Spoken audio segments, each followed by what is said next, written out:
আমি যদি হতাম বনহংস, বনহংসী হতে যদি তুমি কোনো এক দিগন্তের জলশিরি নদীর দ্বারে ধান ক্ষেতের কাছে চিপচিপে স্বরের ভিতর এক নিরালা নীরে, তাহলে আজ এই ফাল্গুনের রাতে জাওয়ের শাখার পিছনে চাঁদ উঠতে দেখে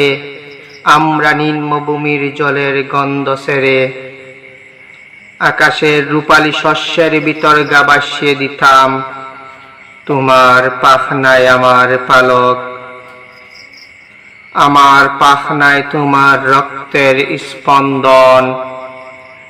নীল আকাশে কৈকেতের সোনালী ফুলের মতো অজস্র তারা, শিরীষ বনের সবুজ রুমস নীরে সোনার ডিমের মতো ফাল্গুনের চাঁদ, হয়তো গুলির শব্দ, আমাদের তীর্যগতি স্রোত, আমাদের পাখায় পিষ্টনের উল্লাস, আমাদের কণ্ঠে উত্তর হাওয়ার গান, হয়তো গুলির শব্দ, আবার আমাদের স্তব্ধতা, আমাদের শান্তি। আজকের জীবনের এই টুকরো টুকরো মৃত্যু আর থাকতো না, থাকতো না আজকের জীবনের টুকরো টুকরো স্বাদের ব্যর্থতা ও অন্ধকার।